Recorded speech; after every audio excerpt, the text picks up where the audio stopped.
Yo ho, marineros de agua dulce, bienvenidos a la vida de un pirata. Aborden mi navío, pero les advierto que este no es lugar para temerarios. Si quieren formar parte de esta tripulación, primero deben de conocer todos los aspectos que forman parte de la vida de un pirata. Despreocúpense, yo les iré dando los datos uno por uno. Datos que les serían útiles para sobrevivir en esta vida.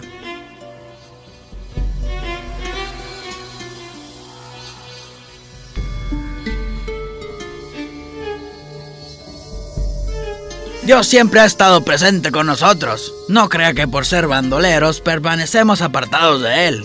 Siempre le pedimos por nosotros. Ahora le hablaré de lo que significa la religión en nuestra vida y nuestro tiempo.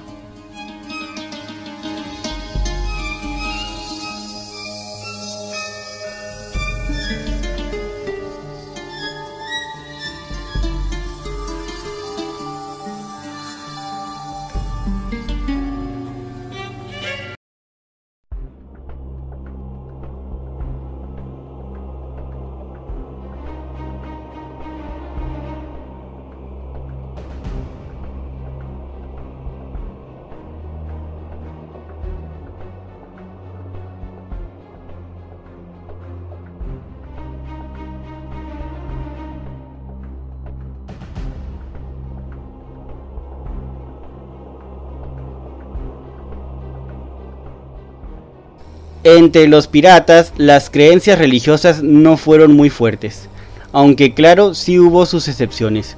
Uno de los casos más notorios se dio con el capitán Bartolomé Roberts, quien era un fervoroso creyente, a tal grado que hacía que se celebraban misas en sus navíos todos los domingos.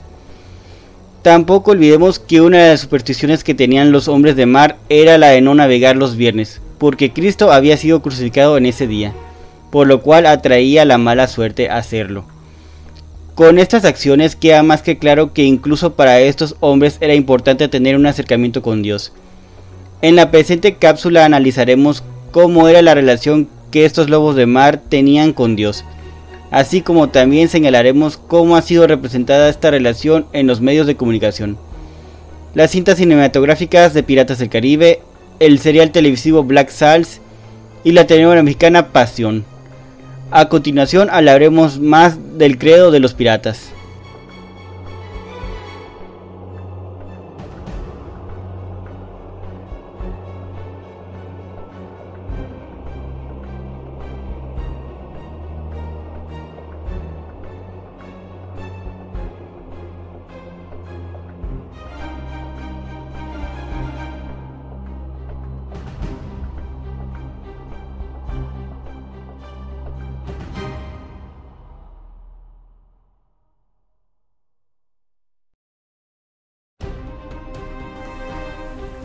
Diferentes naciones, diferentes creencias.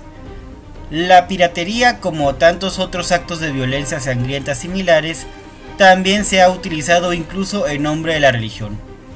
Hubo un monje de nombre Eustacio, quien se dedicaba al sacerdocio. Después entró al asalto de barcos franceses en el canal inglés. Era un protegido del rey Juan de Inglaterra. Muchos asaltaban iglesias y monasterios cristianos por los tesoros que solían hallarse ahí. Basta recordar a Lawrence de Graff, Lorencillo, que atacó el puerto de Campeche el 6 de julio de 1685. Ocupó el lugar por 56 días. Se dice que antes de irse asaltó todas las iglesias llevándose los objetos de culto religioso.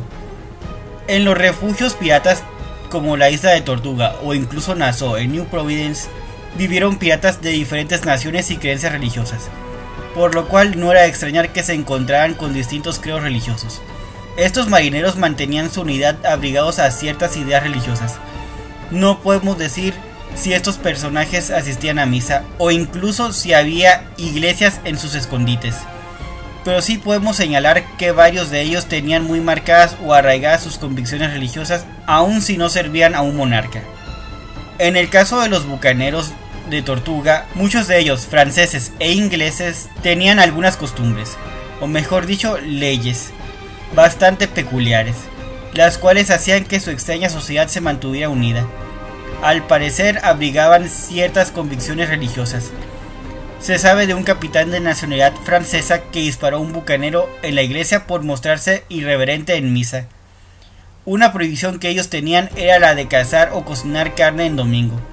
Incluso ninguna tripulación podía hacerse a la mar sin antes acudir a la casa del Señor a pedir su bendición. Y por supuesto, después de desembarcar, ningún tripulante podía emborracharse sin antes haber dado gracias a Dios por la travesía.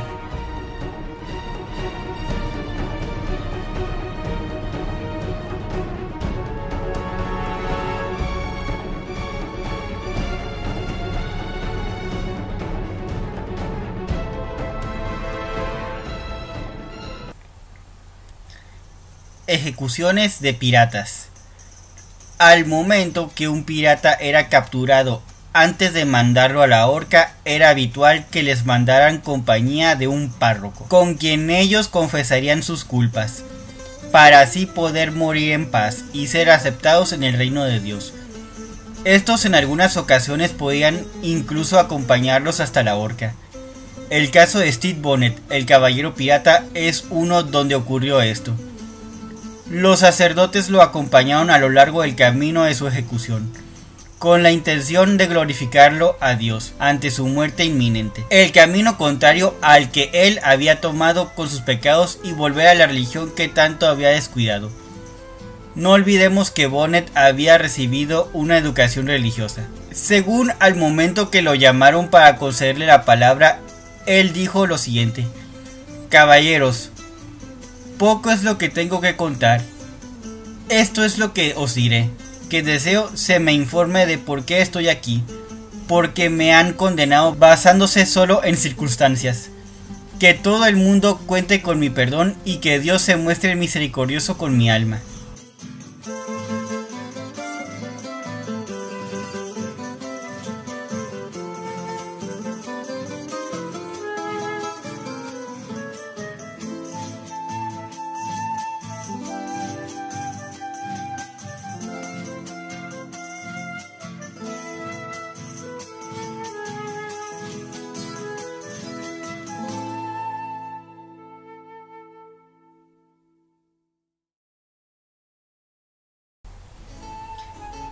Medios de comunicación. Black Sails. Este serial televisivo nos presenta un personaje en la isla de Nassau, un pastor de la iglesia anglicana, residente de tiempo completo en New Providence, en una escena en la que Miranda Hamilton, la señora Barlow, se encuentra en su propiedad con el capitán James Flint, a quien está curándole las heridas. Al dejarlo para que guardara reposo, la mujer tiene una plática con el pastor. Ella cita un poema erótico que en sus propias palabras había sido escrito por Dios. Pone fin a su conversación con el pastor con las palabras: el verdadero amor requiere de sufrimiento. Más adelante en la historia, estos dos personajes tienen otra escena juntos, donde vuelven a sostener una charla en el mismo escenario, la propiedad de la señora Barlow.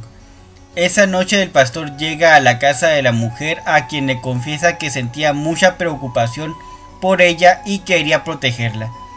Después de esto, Miranda señala que no está ahí para cuidarla, que está ahí porque se quiere acostar con ella. Procede a desvestirse para besar al hombre. Hablemos un poco de este pastor. Podemos ver que él claramente representa los deseos de servir a Dios y muestra preocupación por los siervos que descarrilaron sus caminos, pero no por eso deja de sentir deseos sexuales por mujeres, como lo demuestra en la relación ya señalada con Miranda Hamilton, a quien en la primera escena descrita se da el caso que llega a ver su escote al momento que ella recita el poema. Incluso después de tener relaciones con ella, él mismo se autoimpone un castigo. Se va a los cañaverales de la isla y en medio de un sol fuerte empieza a leer varios versos de la isla, con gruesas gotas de sudor que caían encima del libro. Fuera de esto, el personaje también tenía labores parroquiales, como oficiar misa y darle la extrema unción a los enfermos, como lo es también rezar por el alma de los difuntos de Nassau. Pasión. El melodrama casero nos presenta a un protagonista que es un firme creyente religioso, Ricardo López de Salamanca, el antillano. A lo largo de la telenovela podemos ver que no se encuentra tranquilo con su modo de vida, al cual considera como una ofensa abierta al Señor. Incluso varios de sus compañeros piratas como lo es John Foreman, no pueden dar crédito que él no esté acostumbrado a su forma de vida, después de tantos años que lleva. Esto último lo podemos notar en una conversación que tiene con el mismo Foreman, donde éste le aconseja que no se preocupe por sus cargos de conciencia. Le aconseja que una buena borrachera y la conciencia, si es que existe, se calla. Aún así, Ricardo siempre tiene el deseo de inculcar su fe en sus hombres, en especial en Mario, su segundo de a bordo, con quien tiene una relación más cercana. Pero aún así, las diferencias se hacen presentes en los dos, dado que Mario es un hombre de ideas más terrenales, solo quiere hacer su fortuna y tener la compañía de mujeres, pero no por eso deja de ser leal a su capitán.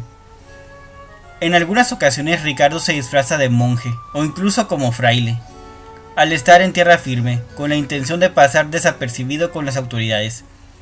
Curiosamente, la razón por la que él se convierte en pirata es debido a una trampa que le pusieron su tío don Timoteo y su tía doña Francisca, donde lo acostaron en una cama con una embarazada muerta por asesinato, a lo que le aconsejan que huya de la isla de la Mariana y busque refugio en otra parte, razón por la que él se convierte en pirata. Años después, en una conversación con Timoteo, él se disculpa con Ricardo por haberle dado ese consejo que arruinó su vida, a lo que agrega que también se pudo haber convertido en fraile, dado que a los religiosos siempre se les perdonan todos sus crímenes, algo que de hecho hace otro protagonista de la historia, Santiago, quien después de ser herrero se descubre que es el hijo ilegítimo del señor del Valle de San Fernando. Con ese título descubre todos los malos manejos que hizo su padre en complicidad con sus amigos. Decide encubrirlos, por lo que al final termina en la cárcel, pero por ayuda de Ricardo logra salir y decide irse a otro pueblo con el firme propósito de convertirse en fraile. El serial televisivo nos presenta el personaje de don Gaspar de Valdés, un clérigo y político español, quien es además padrino de Ricardo. Como ya habíamos mencionado anteriormente, estuvo a cargo de firmar la cesión de la isla a los franceses, así como también sirvió de mediador entre el nuevo gobierno y los residentes del puerto. Este hombre también tenía su accionar como clérigo, dado que fue el que buscó el indulto de su ahijado, así como el perdón para todos sus compañeros piratas. También en compañía del párroco de San Fernando fue quien ofició el matrimonio entre Ricardo con Camila. Piratas del Caribe. La saga cinematográfica solo nos muestra la relación de estos hombres que se dedican a piratear con Dios, más que nada mediante los crucifijos que usaban como collares o pendientes. Esto por lo menos lo podemos hacer notar en las primeras 3 entregas: La maldición del Perla Negra, El cofre de la muerte y El fin del mundo. Curiosamente, en la 4ª entrega, Navegando aguas misteriosas, podemos ver una relación un tanto más cercana. En el navío La venganza de la reina Ana transportaban a un misionero de nombre Pilvis Whip como prisionero, ya que Angélica, la segunda de a bordo y supuesta hija de Edward Teach, Barba Negra, temía por el alma de su padre. Basta decir que esta mujer es de nacionalidad española e iba a ser una monja de no ser por Jack Sparrow, que había entrado en ese convento español al momento que ella estaba a punto de decir sus votos. Es algo que siempre le recriminó al pirata, y él siempre se disculpó al mencionar que entró ahí por error al pensar que era un burdel. También es de ahí donde viene la creciente fe de Angélica. El rey Fernando IV de España, quien fuera un devoto católico, consideraba que solo Dios otorgaba la vida eterna. Se da cuenta del daño que podría ocurrir a la iglesia si descubrían la fuente, por lo que envió 3 buques de su armada a buscar la fuente. El rey George II de Gran Bretaña quería reclamar la fuente para sí, antes de que cayera en manos de los españoles, ya que no quería que cayera en manos de un melancólico monarca español, además católico, por lo que también envía una expedición. Al final de la cinta, ellos llegan a la Fuente de la Juventud. Después de una batalla entre unos marineros británicos a cargo del capitán Héctor Barbosa y la tripulación de Barba Negra, aparece la Armada Española, al frente de la cual se encontraba un hombre a quien solo se le conoce como el Español. Este detiene el enfrentamiento, y es quien dispara al teniente Theodore Roberts al momento que éste intentaba reclamar la fuente en el nombre del rey Jorge. Al tomar los cálices de manos de Angélica, menciona las palabras: «Solo Dios proporciona la vida eterna, no esta fuente pagana». Procede a tirar los cálices al suelo, pisotearlos y arrojarlos al río. Después ordena a sus soldados: «Destruir este templo profano». Algunos de los hombres de Barba Negra intentan evitar eso. El español le cierra el paso a Teach al desenvainar su espada. Menciona que es un tonto y que solo buscaba lo que la fe le podía dar. Y Barbanegra responde a modo de mofa: fe. La fe nos ilumina con su luz, pero nos ciega con sus tinieblas. Con la fuente destruida, los soldados se retiran, no sin antes de que el español se persignara. En la última parte de esta saga cinematográfica, La venganza de Salazar, así como en las primeras tres, solo se hace presente la religión mediante una escena donde intentan obligar a Jack Sparrow a contraer nupcias con una mujer que él no conoce. Un dato curioso es que la trama nos presentó a Karina Smith, una mujer adelantada a su época, quien no era religiosa y creía en la ciencia.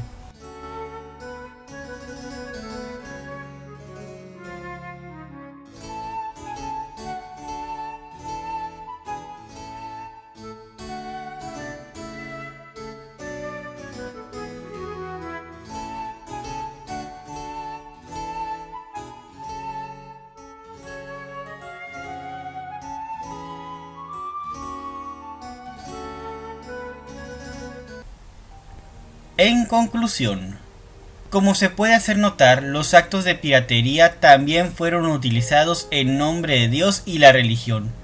Incluso antes de la llamada Edad de Oro pirata, en la época de las cruzadas, hubo corsarios de origen cristiano e incluso musulmanes, quienes atravesaron el Mediterráneo en busca de un cuantioso botín. Muchos tuvieron bases en la Berbería de África del Norte, Malta, Venecia, Corfú, entre muchos otros, los cuales incluso se mantuvieron hasta principios del siglo XIX. A pesar de que casi toda su historia la piratería ha sido condenada como un acto despreciable dentro de las leyes en vigor, también lo era ante los ojos de Dios. No obstante, podemos ver que muchos de estos marineros fueron fervorosos creyentes. El capitán William Kidd era hijo de un sacerdote, razón por la cual era respetuoso con los valores de la iglesia, o incluso Anne Bonny era una católica irlandesa. Entre muchos otros, son los piratas que, a pesar de saberse en un mal camino, siguieron con Dios en sus vidas.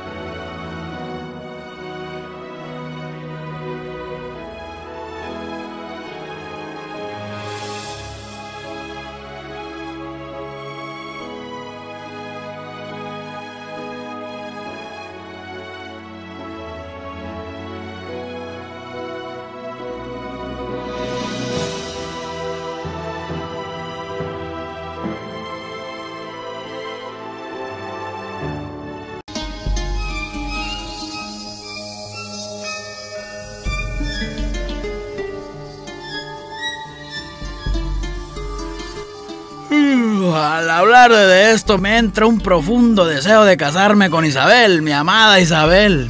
A pesar de nuestras supersticiones y creencias en criaturas retorcidas, seguimos siendo fieles a Dios.